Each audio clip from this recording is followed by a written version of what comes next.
Quería estudiar medicina. En ese momento en la Universidad Central de Venezuela el cupo era bastante limitado y el único camino, o uno de los caminos, era estudiar farmacia. Estuve como representante de ventas, como visitador médico en Caracas, Venezuela. Así comencé la industria farmacéutica, Vicente. Lo que sí creo yo que es importante y me sirvió, uno, rodearte de gente con experiencia, tener un mentor. El estudio es la manera de llegar a. México hoy es del grupo 1. Innovación que se quiere llevar, avanzar en investigación clínica. México está entre los primeros países junto a Estados Unidos, junto a Japón y junto a los que mencionaba. ¿Realmente vale la pena estar en un lugar donde me siento afectado, atacado, menospreciado? ¿O mejor estoy en un lugar que me valore como ser humano, que me ayude a mi balance vida-trabajo, vida personal y trabajo, y donde además me paguen por hacer mi mejor esfuerzo? Creo que esa combinación es lo que hoy está prevaleciendo.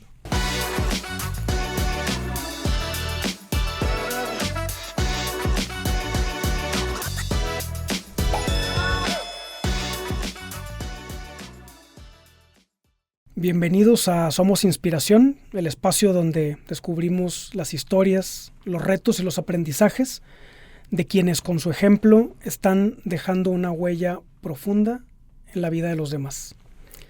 Hoy tengo el gusto, es un privilegio también, de conversar con Osvaldo Bernal Carmona, gerente general de Bristol Myers Squibb México, BMS, una de las compañías biofarmacéuticas más reconocidas a nivel global. Osvaldo ha dedicado más de 2 décadas a un propósito claro, que es acercar medicamentos innovadores que transformen la vida de los pacientes. Osvaldo es licenciado en farmacia por la Universidad Central de Venezuela, cuenta con un MBA por el IESA y es egresado del programa de alta dirección del IPADE. Representa, en mi opinión, una generación de líderes que combinan excelencia científica, compromiso humano y una sólida visión social. Además, es vicepresidente de la Cámara Nacional de la Industria Farmacéutica de México y miembro de la mesa directiva de la Asociación Mexicana de Industrias de Innovación Farmacéutica, esposo, padre y un convencido de que el equilibrio entre la vida personal y profesional es clave también para liberar el potencial humano. Osvaldo, bienvenido a estos micrófonos de Somos Inspiración. Pues muchísimas gracias por la invitación y por esa apertura que acabas de hacer, que resumes muy bien muchas cosas, y te agradezco la amabilidad de todo lo que has dicho. Un orgullo estar aquí, un gusto estar aquí contigo. Muchísimas gracias.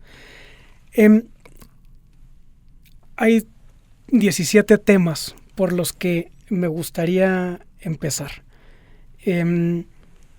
Pero lo primero, y también por la novedad en estos micrófonos, es la primera vez que está aquí un licenciado en farmacia. Sí. Incluso ya has tenido paisanos aquí, okay, pero licenciado en farmacia es el primero. A mí me encantaría escucharte, saber cómo descubres la vocación para esta carrera, y no solo para esta carrera, cómo te incardinas en la industria farmacéutica, ¿no? Bueno.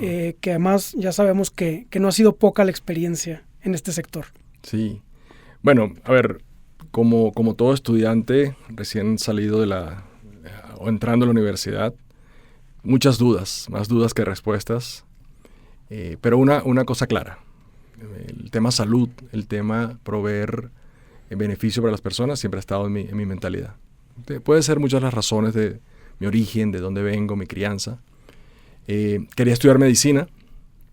En ese momento en la Universidad Central de Venezuela el cupo era bastante limitado y el único camino, o uno de los caminos, era estudiar farmacia para luego hacer el cambio a medicina.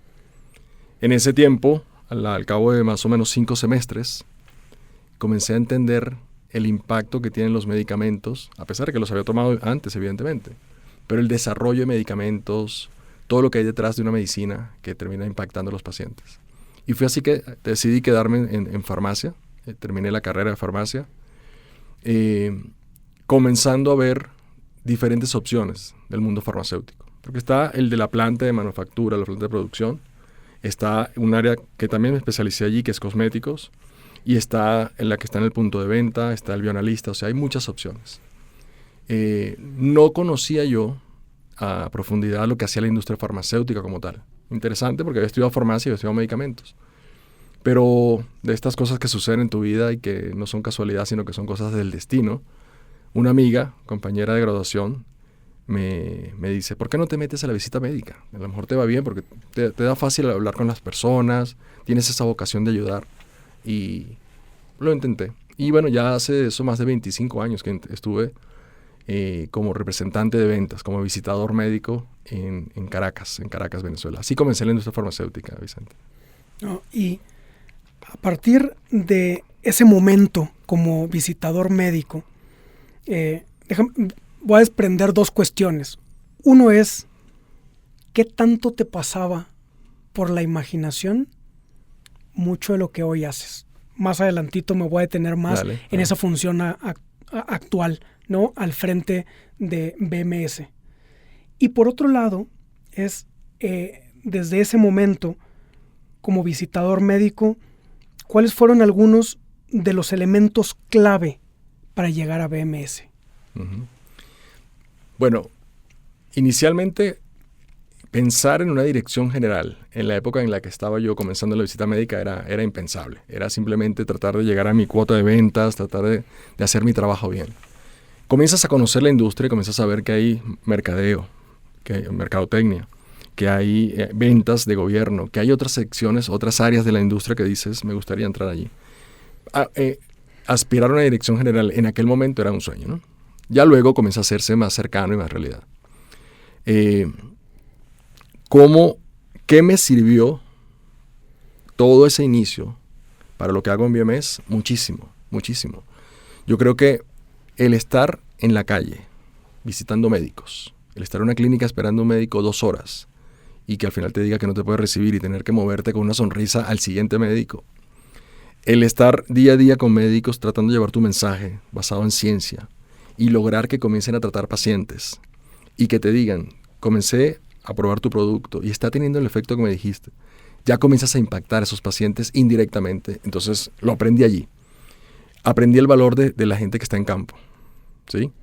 Soy muy cuidadoso, a pesar de la posición que tengo ahora, soy muy cuidadoso de sus incentivos, de que tengan las condiciones de trabajo, porque los que están en el campo, están en los hospitales, son los que hacen que los médicos reciban el mensaje correcto. Yo estoy en la oficina, mi equipo de marketing en la oficina, el equipo médico, muchos están en campo, pero los que están en el día a día, como dicen, en el campo de batalla, son nuestros representantes de ventas. Y eso lo aprendí estando allí, siendo parte de ellos. Luego me sirvió mucho también para cuando pasé al área de mercadotecnia, porque sabía lo que hacía falta en el campo y que a veces mercadotecnia lo veía muy sencillo en un PowerPoint o en una figura muy bonita, un diseño. Tiene que ser útil para ellos. Y siempre se los digo a mis equipos. Qué buena idea, checa que sea útil para la gente en campo. Si no, es una bonita idea que se queda allí. Entonces, muchísimo. Creo que fue la base más importante de poder llegar a posiciones como las que estoy ahora y el impacto que hemos causado. Yo intencionalmente quería derivar también la conversación hacia allá, Osvaldo, porque muchas veces una parte de nuestra audiencia, pues hay muchos jóvenes universitarios que a veces se sienten ansiosos, escépticos, con una gran incertidumbre naturalmente respecto a la distancia que hay entre lo que en ese momento están viviendo y un director general, ¿no? Y yo lo llevaba también por allá, conociendo también parte de tu historia y también esta audiencia, porque por ese interés en reflexionar también en esa construcción que se va haciendo de la vida día a día, uh-huh. ¿no?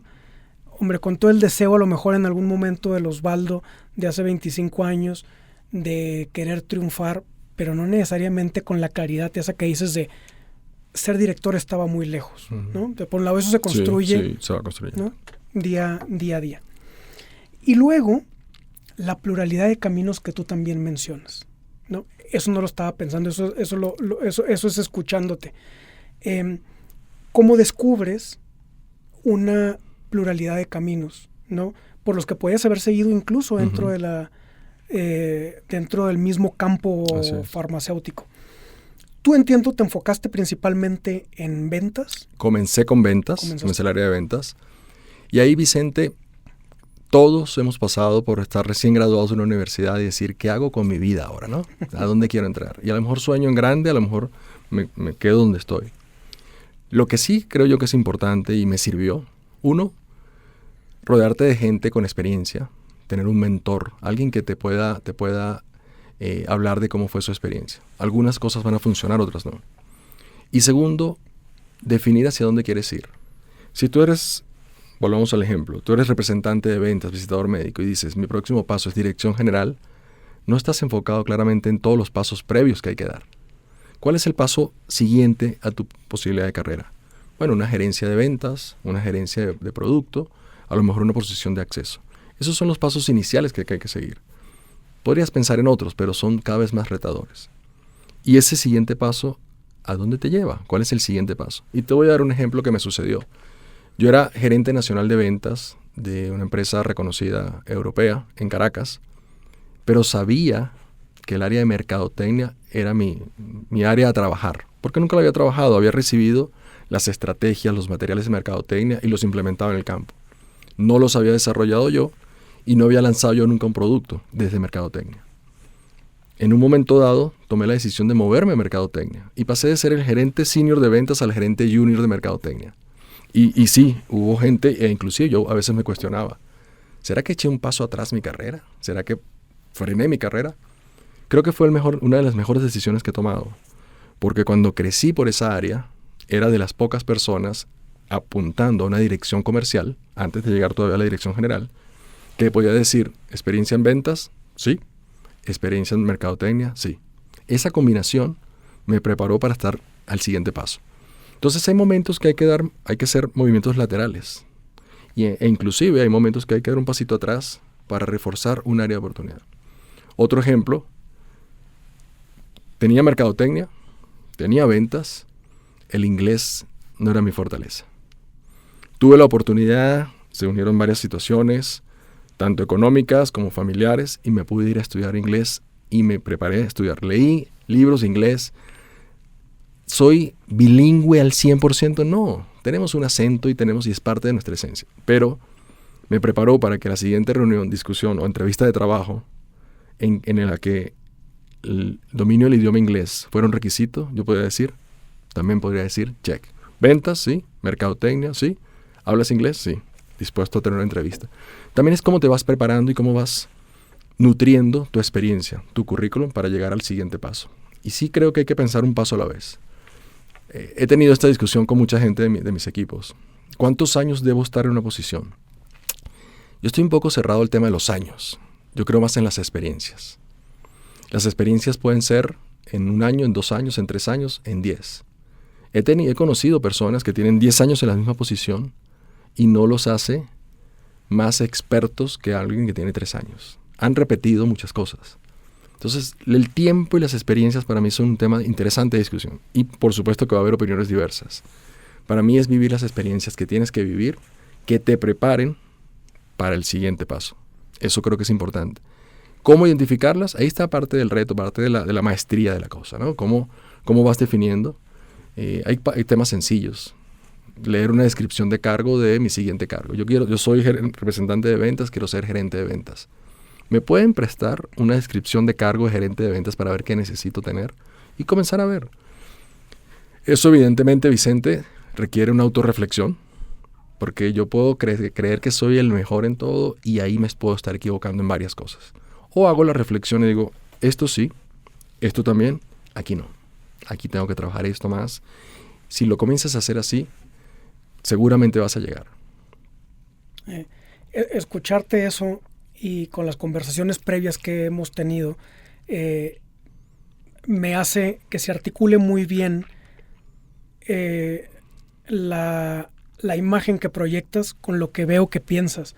Porque esa conciencia crítica y esa capacidad de voltear a verse y además y reconocer lo que estamos haciendo bien y lo que no, claro. Y eso mejorarlo implica una humildad que yo en estas conversaciones previas va las he visto en tu conversación, ¿no? Y luego me llama mucho la atención también esa manera como tú escribes, ese conjunto de aprendizajes que uno va integrando para estar listo para la siguiente aventura, ¿no? Me recuerda la idea esta de del viaje del héroe de Joseph Campbell, y cómo en el camino pues decides aceptar el reto, y además de aceptar el reto, de encontrarte con las personas que hagan equipo contigo, y luego ir desarrollando una serie de capacidades y de facultades que te permitan ir enfrentando los retos. Una de esas, no sé qué tanto fue en esa formación, dos elementos, ¿no? Dentro de los muchos que pueda haber, que yo distingo en tu perfil. La multiculturalidad, ¿no? Ahora que nos los platique Osvaldo, pero Osvaldo nació en un lugar, ha vivido en otro, trabaja con personas de distintos lugares, tal, que ahora lo platique él. Sí. Pero esa es una gran capacidad. Y también por los micrófonos en los que estamos, me gustaría que nos platiques de tu paso por el IPADE y de algunos otros elementos que tú hayas visto que fueron constituyentes importantes en tu formación. Seguro. Ya frente a BMS. Seguro. Hablando de multiculturalidad, nací en Bogotá, Colombia, de una familia humilde que migra a Venezuela. Venezuela en un momento histórico de riqueza, de bonanza, pero familia humilde que llega a trabajar, a ver dónde se consigue trabajo. Con una semillita muy bien sembrada, nosotros. El estudio es la manera de llegar a migrantes en un país en el que ser como en ese momento colombiano no era tan sencillo. No te voy a decir que era imposible, no era tan sencillo. Entonces comienzas a enfrentar varias cosas. Uno, el deseo de superación que viene sembrado en ti por tu familia, por sus valores. La situación de los migrantes, que hay discriminación, que hay aceptación por parte de algunos sectores. Comienzas a entender lo que es el mundo de vivir fuera de tu país. Yo, como lo concluyo, luego de los países que he vivido en Estados Unidos, Canadá, Venezuela, México ahora, es que cuando sales de tu país de origen, eres un extranjero para la eternidad. No vuelves a ser nunca de tu país. Yo he regresado a Bogotá, Colombia, y me dicen, ¿de dónde eres? De aquí. No, pero ese acento no es de aquí. Yo soy de aquí. En Venezuela nunca dejé de ser el hijo de colombianos que tenían acento colombiano y costumbres colombianas. En México mi acento te das cuenta que no es mexicano. Pero he aprendido también que el mundo no es Colombia, no es Venezuela, no es Canadá, viví en Vancouver un tiempo, no es New Jersey donde viví también, no es la Ciudad de México. Y eso te da una visión del mundo un poco más amplia. De entender que cada país, cada cultura, cada estilo, cada comida tiene lo bueno y lo que no te gusta, ¿sí? Eso te hace ser más amplio también cuando llegas entonces a un negocio, a un cargo como el que tengo. IPADE es una experiencia interesantísima, porque dentro del grupo con el que trabajaba directamente, con el que tuvimos que leer todos los casos y demás, pero como dentro del grupo también ya el salón grande, creo que éramos 3 del sector farmacéutico.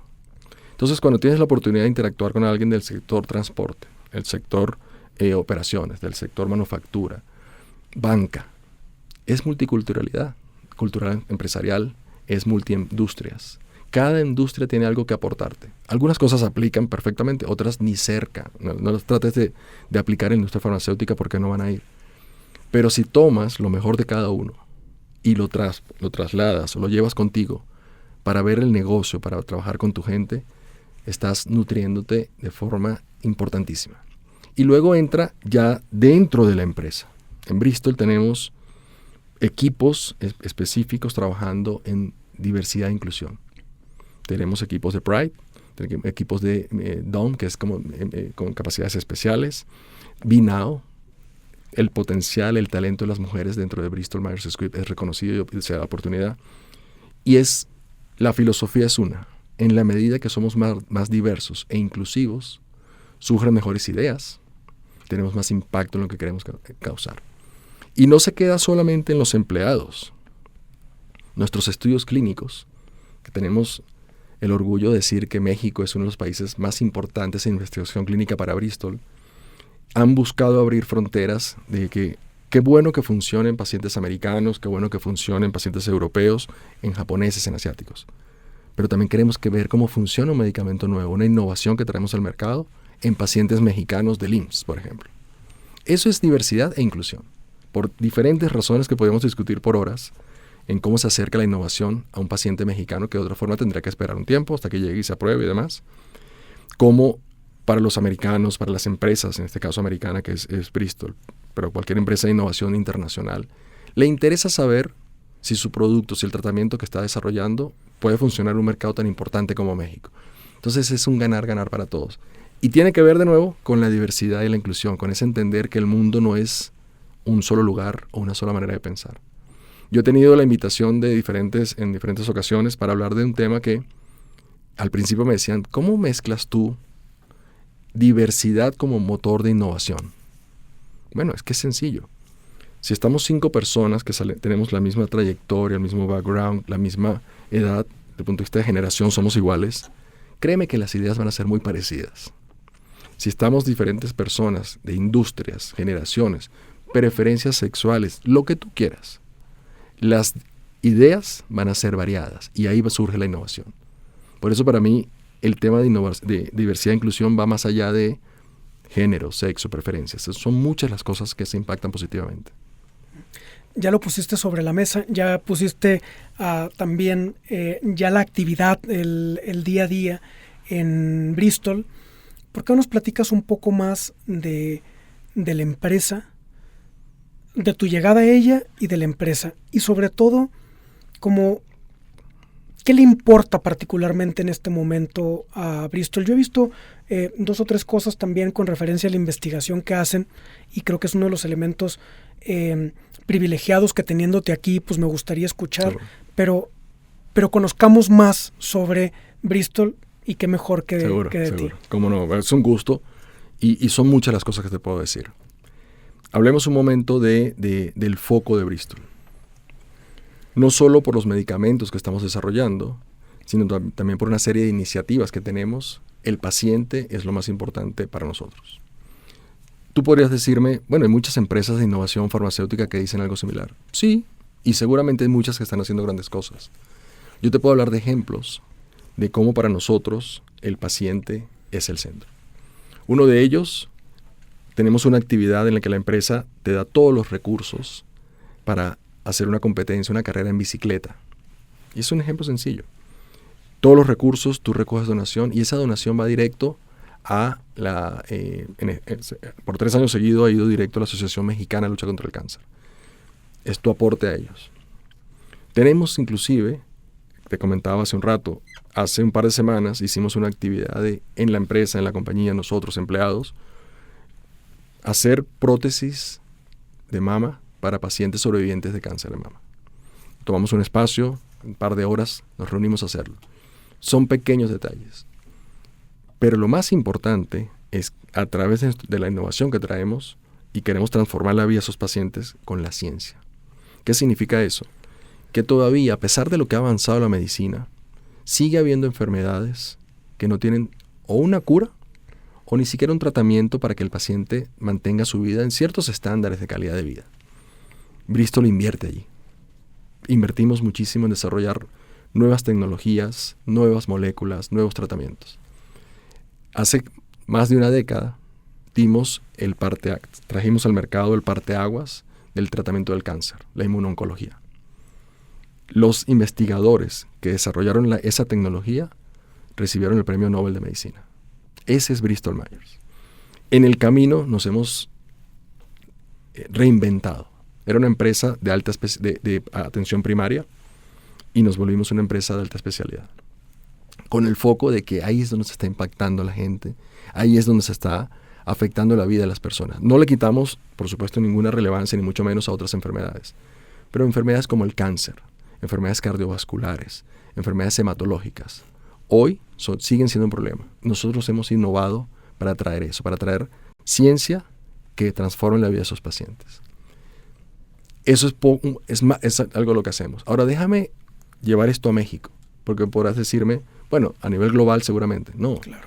México estaba dentro del grupo 3 de investigación clínica para Bristol. ¿Qué significaba eso? Que cuando salió un nuevo estudio clínico que iba a evaluar un tratamiento para una enfermedad, comenzaban los países grandes, Estados Unidos, Alemania, Japón. Luego venía otro grupo de países y luego venía México. México hoy es del grupo 1. Innovación que se quiere llevar, avanzar en investigación clínica, México está entre los primeros países junto a Estados Unidos, junto a Japón y junto a los que mencionaba. Eso te habla de la importancia no solo de los pacientes, también de México, como la organización ha volteado la mirada a este país. Y eso para mí es un motivo de orgullo, porque hacemos lo que hacemos por los pacientes mexicanos.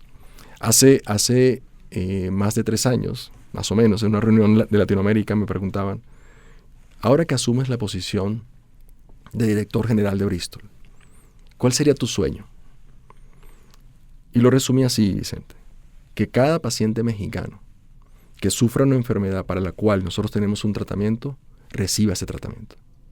No importa si está en la clínica privada de la Ciudad de México o si está en un pueblito pequeño de Oaxaca, de Chiapas. No importa.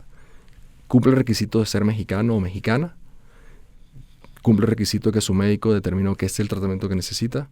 Yo quisiera un día lograr que ese tratamiento lo recibiera. Ese sería mi sueño. Y en ese camino, como todo sueño, va a haber caídas, va a haber situaciones de éxito y son caminos que hay que recorrer, no es un momento. Ahí vamos en ese camino. Osvaldo, ahora platicando sobre Bristol, mencionaste el tema de la inmunooncología. Te vi la soltura con la que platicaste de eso, pero a los que estamos del otro lado, creo que me encantaría si nos platicas más a qué se refiere esto. Seguro. Déjame irme un paso atrás. Uno de los grandes retos del cáncer es que son células propias del cuerpo que se multiplican de forma desordenada. Al ser células propias, el sistema inmunológico no las reconoce. Nuestro sistema inmune reconoce cualquier bacteria, virus, cualquier miembro o cualquier ente extraño y lo ataca. Pero de nuevo, al ser células propias no lo reconoce. ¿Qué pasa? Las células deberían dividirse, multiplicarse, crecer y morir. Es parte normal del ciclo celular. Y estoy resumiéndolo muy a grandes rasgos. Estas células no mueren. Por eso se forman núcleos tumores. La inmunooncología lo que logró identificar es que la célula que no muere tiene una pequeña modificación.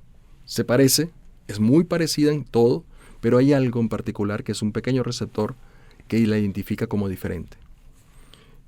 ¿Qué hace la inmunooncología? Se apoya en el sistema inmune de la persona para reconocer a esa célula que está haciendo daño, que está creciendo de forma indiscriminada y atacarla. Esa es la gran ventaja. ¿Por qué fue un parteaguas? Porque antes, entre radiaciones, quimioterapias que se siguen usando, era casi que el tratamiento que había para los pacientes. ¿Cuál era el problema?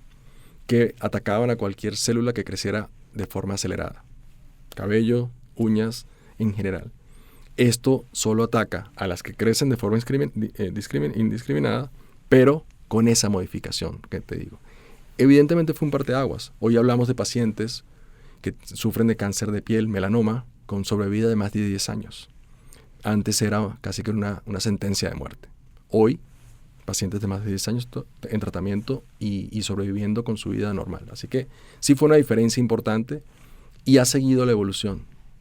Como te decía, las personas que descubrieron estas moléculas, que las desarrollaron, recibieron el premio Nobel.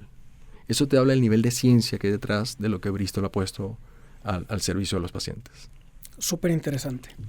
Y escuchándote también del servicio centrado en el paciente, tengo la impresión que se juntaron el hambre con las ganas de comer. Me voy a explicar, sí. ¿No? Por un lado, Bristol tiene este enfoque, el paciente. Por otro lado, al menos lo que yo conozco, el IPADE insiste mucho en el director como persona y en la gestión de seres humanos en la empresa. Pero además, en ti, ese enfoque sobre las personas es es constante, es reiterado. Y yo, si no tienes inconveniente, dame oportunidad de contar esto. En una conversación previa, yo sabía de este interés, este enfoque en la persona de Osvaldo. Pero me llamó mucho la atención cómo en esta conversación estuvo continuamente escuchando y viendo, cuando la mirada no es poca cosa, ¿no? Porque le confiere una dignidad particular a quien está siendo objeto de tu mirada. Y me di cuenta cuánto fue importante la opinión, la participación, la consideración de ellos. Y eso me pareció muy genuino de tu parte. Muchas gracias. Bueno, platiquemos de eso. ¿Cómo ves tú también ese liderazgo centrado en la persona? ¿Por qué es importante para ti? ¿Qué representa en tu vida? ¿Qué onda con este liderazgo? Sí. A ver, son varias cosas y el IPADE, por cierto, fue una experiencia extraordinaria porque sí revisamos muchísimos casos, pero dentro de esos casos había mucho de esto de liderazgo. Tuvimos sesiones, como te comentaba, donde hablamos de filosofía, pero de filosofía atada al liderazgo. El liderazgo, antes que ser el director general de una empresa, era el ser humano. Y ese para mí es un enfoque extraordinario. Entonces, complementamos perfectamente el IPAD, el programa que hice, con mi manera de pensar y ser. Te lo pongo de esta forma, Vicente. Estamos en esta sesión tú y yo, que por más agradable y demás, pero tenemos expertos en audio, expertos en video. Si tú y yo queremos tener esta conversación tan fluida como estamos teniendo y tenemos que encargarnos del audio y del video, algo no está funcionando. Déjame trasladarlo a las empresas. Yo soy el director general, tengo una responsabilidad, tengo una serie de compromisos, tengo un rol. Tengo mi equipo de mercadeo, de mercadotecnia, tengo mi equipo médico, tengo el equipo de acceso, tengo el equipo de finanzas, el área de recursos humanos. Tengo expertos en cada área. Ese liderazgo de hace décadas, que el director general era el dueño de la verdad, el que lo sabía todo y tenía solución para todo, para mí tiene que evolucionar, o ha evolucionado. El liderazgo actual para mí, el que va a llevar las organizaciones, como el caso de Bristol, y te puedo contar muchos datos que dicen dónde está Bristol México hoy, gracias al liderazgo, es el que más bien aglomera, el que trae gente, el que se reúne de talento, pero no solo lo invita, sino que lo expone. No solo le dice, entra a la sala de juntas, también le dice, y participa, quiero escuchar tu voz. El enfoque de las personas, para mí tiene que ver con rodearte de gente buena, talentosa, con experiencias, y aprender de ellos, y darles oportunidades. Lo hemos hecho de diferentes maneras. Desde sesiones sencillas que hemos llamado Café con Osvaldo, que es simplemente equipos, diferentes miembros de la organización, que nos sentamos a conversar, me platican cómo están, qué de la organización está funcionando bien, qué cosas quisieran mejorar, y se escucha. ¿Se complace al 100% de las personas? No, porque sería un caos también, ¿no? Pero sí se recoge de allí qué es lo que está sucediendo, y sobre todo se da estos espacios de conversación. Hemos tenido iniciativas como, por ejemplo, nuestra Convención Nacional de Ventas, va el equipo directivo, pero va con un objetivo, interactuar con las personas. No es para sentarnos a la mesa del equipo directivo a ver si todo está funcionando, no. Tenemos desayunos con el equipo directivo, entonces nuestra directora financiera tiene que desayunar con un grupo de los colegas y escucharles y también dar su opinión. Te puedo decir que de gente que se ha unido a la compañía recientemente, su feedback, su retroalimentación es, no conocía al director financiero y ahora no solamente eso, ahora desayuné con la directora financiera, la directora de recursos humanos y así cada uno. ¿Cómo se logran las cosas, Vicente? ¿Cómo logramos tú y yo, por más que lo queremos hacer bien, que esto quede bien grabado, que la cámara nos vea bien, con la gente? No lo vamos a hacer tú y yo. Tú y yo nos encargamos de que esta conversación sea tan amena y agradable y nutritiva, como espero que sea. Pero el audio está bien grabado porque tenemos un señor que es experto. Tenemos gente detrás de las cámaras que está haciendo su mejor esfuerzo. Ellos están logrando que esto sea un éxito. Y ese, para mí, es el enfoque de las empresas también, ¿sí? Por ahí va mi iniciativa. ¿De dónde sale? Es una excelente pregunta. Te comentaba hace un rato que cuando comencé yo mi carrera de director, mi enfoque a las personas era 25% y mi enfoque a resultados era 75%. Claro. En el camino me di cuenta de los errores que estaba cometiendo. Cometí muchos, muchos. Y me di cuenta que lograba más cuando alcanzaba ese compromiso de las personas, lograba mejor los resultados de ventas inclusive, los resultados de crecimiento, de participación de mercado, que cuando quería yo hacerlo e imponer. Va uno aprendiendo en el camino, los años van ayudando también, los errores van ayudando, y llegas a un balance adecuado. ¿No me importan los resultados ahora? No, por supuesto que me importan los resultados ahora. Yo soy responsable ante la corporación, ante los stakeholders, ante los accionistas, de dar resultados. Sin embargo, esos resultados los doy o los damos a través de una cultura que hoy por hoy es un ejemplo en Bristol global. BMS México es la primera en indicadores de cultura a nivel global. Hemos crecido muchísimo en el mercado, hemos sido reconocidos como empresas más éticas, recientemente recibimos Top Company para mujeres, Top Company para empleados, Top Company para empresas de menos de 500 empleados, reconocimientos internos y externos que dicen que la cultura va muy sólida y en buen camino. La consecuencia, y así lo veo, la consecuencia de eso es que el negocio, desde el punto de vista económico, desde el punto de vista financiero, va superando cualquier expectativa. Qué manera de plantearlo. El éxito del negocio como una consecuencia del éxito de sus integrantes. Oye, es un tema apasionante. Me parece que estás hablando de una forma de liderazgo vulnerable, ¿no? Me explico un poquito más.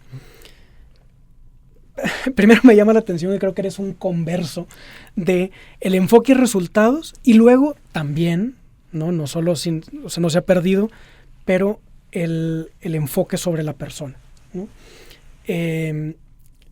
Primero.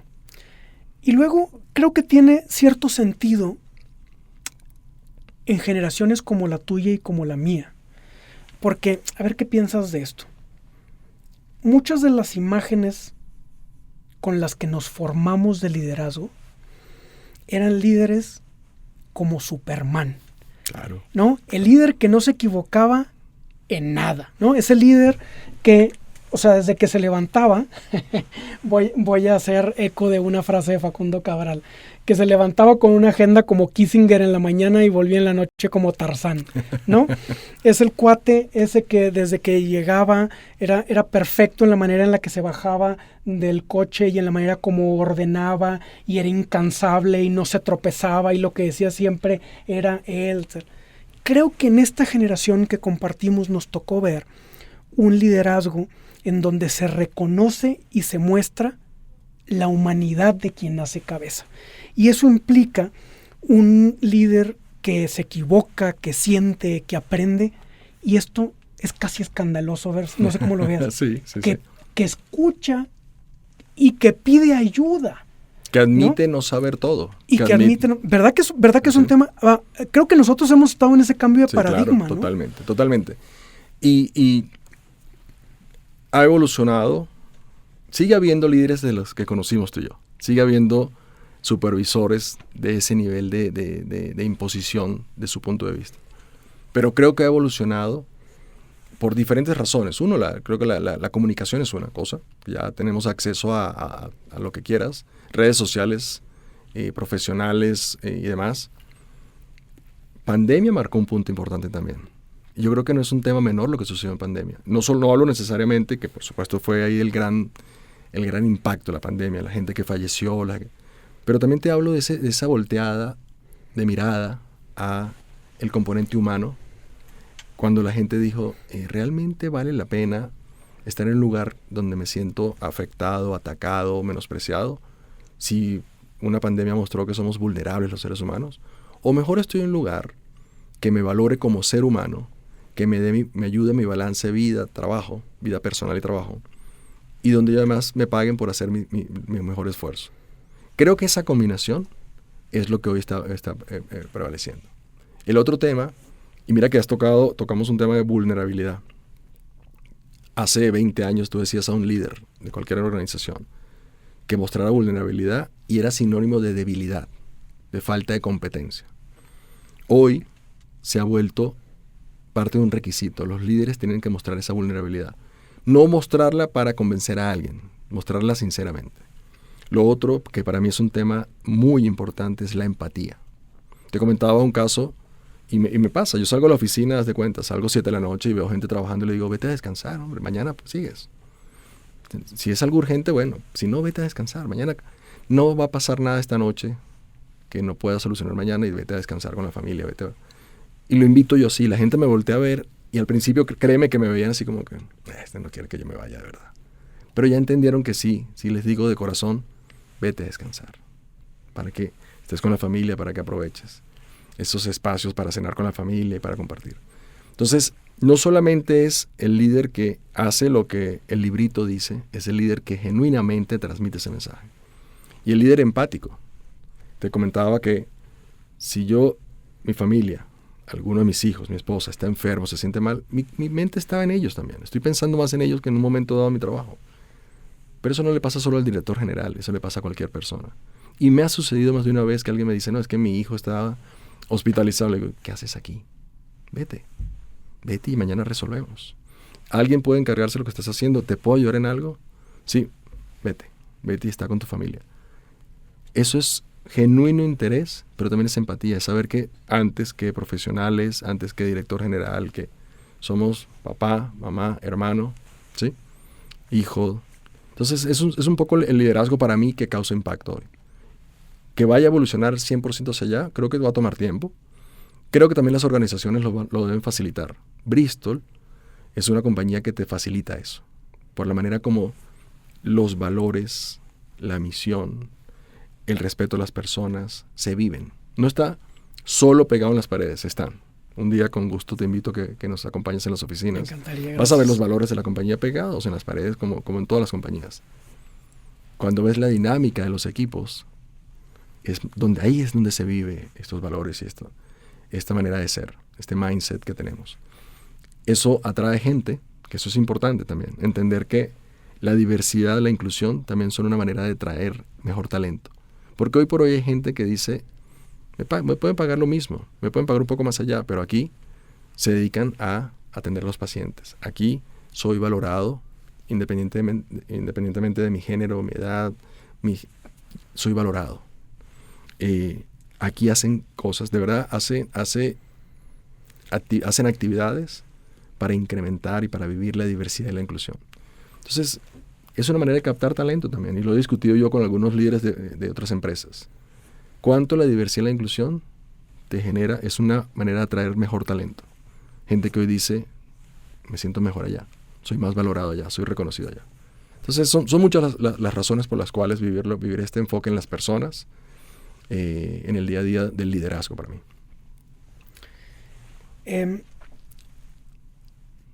Lo sé, primero porque te estoy viendo y se nota, ¿no? Pero además tengo referencias de eso, de lo contento que has estado en este periodo, en este momento de tu vida en BMS. Pero el futuro, el único inconveniente que tiene es que eventualmente llega. O sea, ahora desde esta posición en la que estás tan contento, ¿hacia dónde te gustaría encaminar a la empresa? Y también, ¿y hacia dónde vas tú? Sí. Mira, la empresa creo que va en el camino correcto, y la empresa hablo de Bristol, México. Cada vez más son las miradas que voltean a México. Cada visita internacional que tenemos, les planteo mi meta, mi objetivo para su visita.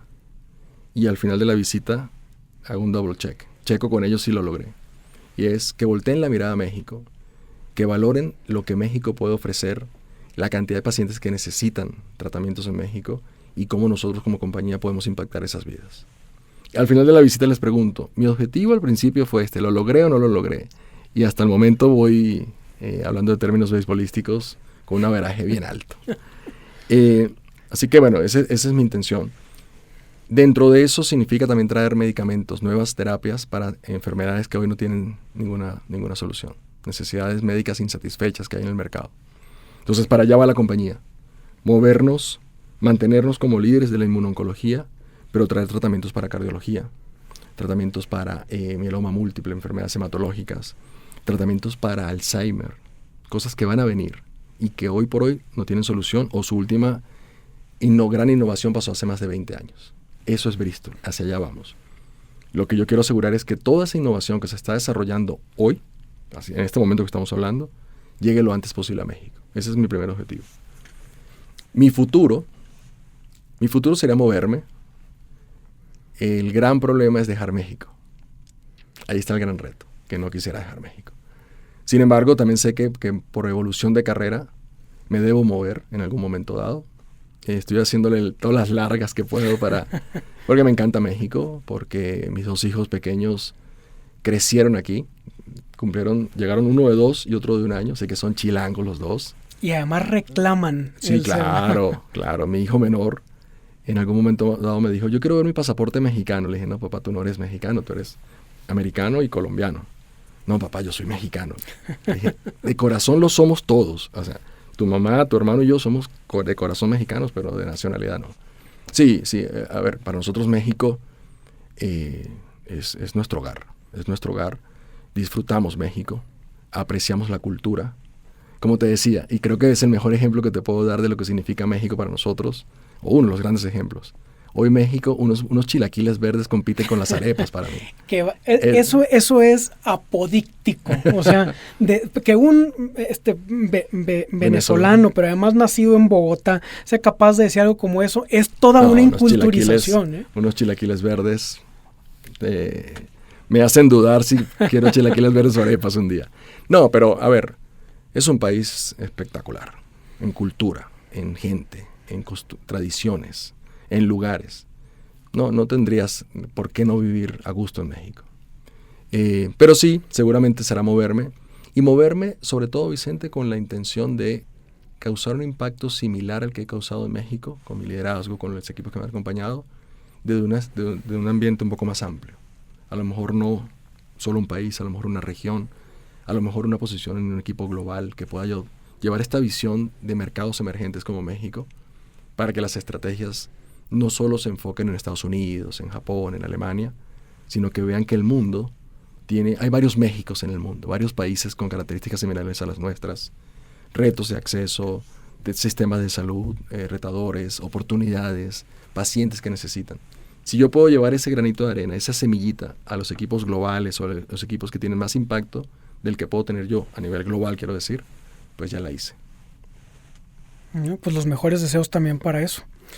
Y siempre habrá oportunidad de seguir teniendo carnes asadas de este lado, ¿no? Claro que sí.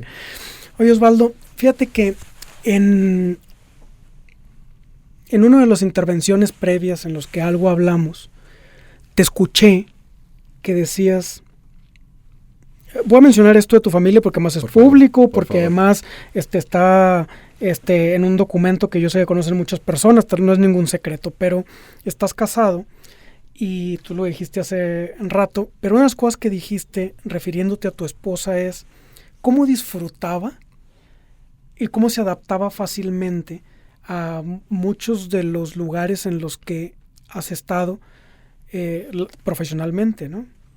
Incluso New Jersey y su tranquilidad, ¿no? O sea, y a mí, cuando tú lo dijiste, uno de los temas que me hizo pensar fue en la importancia que tiene encontrar un equipo, o sea, de hacer así, tal vez es la manera tal vez esta es la manera de formularlo, del adecuado equipo para sacar adelante, del adecuado equipo con tu pareja para sacar adelante las vidas profesionales, la tuya, la de ella, pero también una familia que han decidido sacar adelante.